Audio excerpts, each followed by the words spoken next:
मेरे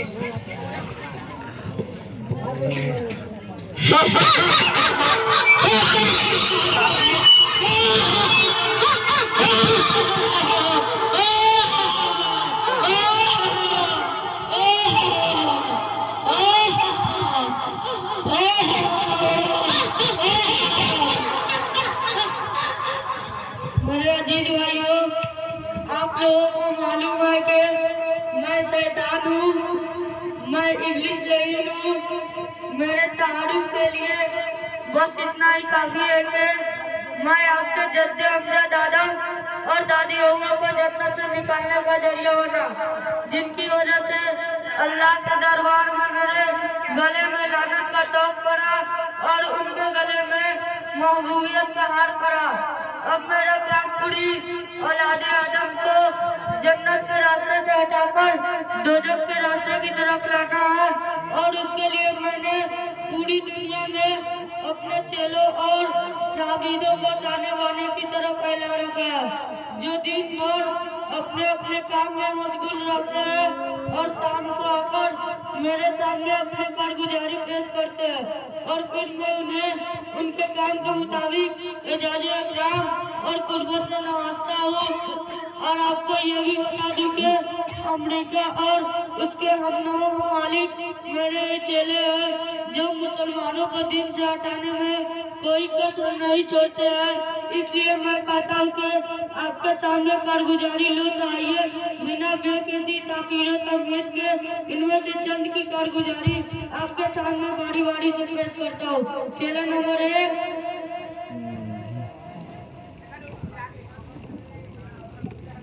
बताओ भाई, आज तुमने कौन सा काम अंजाम दिया? अली जो दोस्त अच्छे पक्के मुसलमान दोस्त एक दूसरे की खैरखाई हटाने जाने का जज्बा रखते थे और दिन के रास्ते पर हमें वक्त अपनी जान और माल की कुर्बानी पेश करने के लिए तैयार रहते थे। एक दूसरे के नफा नुकसान के शरीक रहते थे शरीक हक के खातिर दोस्ती दूर दूर तक फैल गई थी, लेकिन मैंने इसमें नफरतों की दावत कैसी दूध बोआ के वो आन जान में एक दूसरे के जानी दुश्मन बन गए। सफाई की कोई सूरत बाकी नहीं रही और वो हमेशा मुस्कुराए रहते थे। एक दूसरे की कीमत बदखोरी तोहमत लगाने और बहतान चलाने क्या भी नहीं चिक्के के लोगों को हमें गुमान की आपस में दुश्मन बन जाएंगे। उनकी टकराई की वजह से लोगों का जीना दो बढ़ गया है, दो बढ़ गया है। आए दिन मुकदमे कोर्ट कचहरी अदालत में हाजिर करते रहते थे। इस दुश्मनी के इतना जोर पकड़ ली है कि वो खानदान की अपने लपेट में ले लिया है, जिसकी वजह से बस्ती वाले परेशान हुए। जो कभी दोनों को कैद मुशक्कत की सजा में जेल में डलवा दिया, जहाज से बाहर निकलने की बहुत कम उम्मीद है। मुझे उम्मीद है, यकीन है कि फिर दोनों मुसालिहत करके आपस में दोस्त बन जाएंगे। वहाँ बैठो। चलो नंबर 2, बताओ भाई, आज तुमने कौन सा काम अंजाम दिया?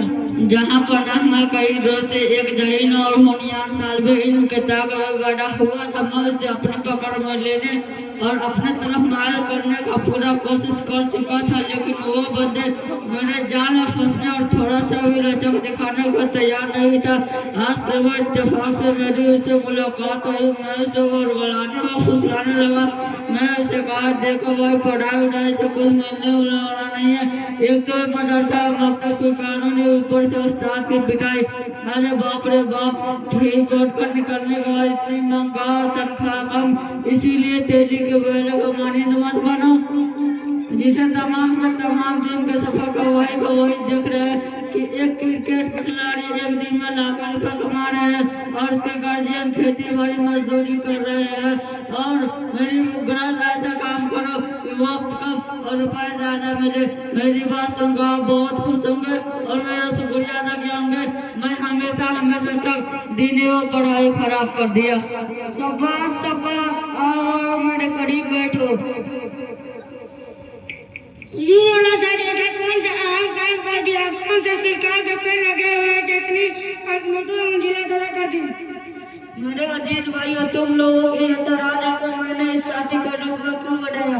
तो हकीकत गौर से सुनोगे, तुम लोगों ने जो खिदमत अंजाम दिया था और एक दरख्त के पूरे शाखों को काट गिरा दिया, जिससे सांप निकलने की दोहरा उम्मीद है।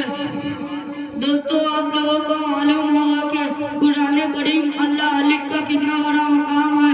हजरत मोहम्मद सल्लल्लाहु अलैहि वसल्लम कहते हैं कि उलमा नबियों की हदीस है और एक आलिम की मौत से पूरे आलिम की मौत से ताबीर किया गया और कहा गया जितना पूरे खानदान की मौत से नुकसान नहीं होता, उतना एक आलिम की मौत से होता है। कल को अगर ये तालिब इल्म आलिम बन जाता है तो उम्मत इस्लामिया का दिनों वाकिद कैडोलीटर बन जाता, अपने इल्म के चिराग रोशन से घनत्व अंधेरा को दूर कर देता और उम्मत इस्लामिया का इस्लामी कलिमात को रोशनास करने की फिक्र करता और उसके जरिए दूसरे लोग भी कारी मुआकिद मुफस्सिर मुहद्दिस मुफस्सिर बनते रहते जो मंशा के खिलाफ है।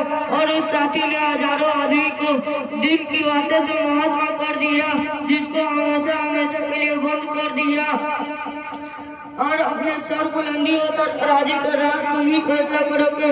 अक्ल बड़ी आवाज, जाओ तुम लोग अपना अपना काम करो, इल्म एजाज़े एग्जाम हासिल करने की कोशिश करो। और मैं इस कारगुजारी और प्रोग्राम को 1 साल तक के लिए मुवक्किल करता हूँ और इस मजलिस को बर्खास्त करता हूँ।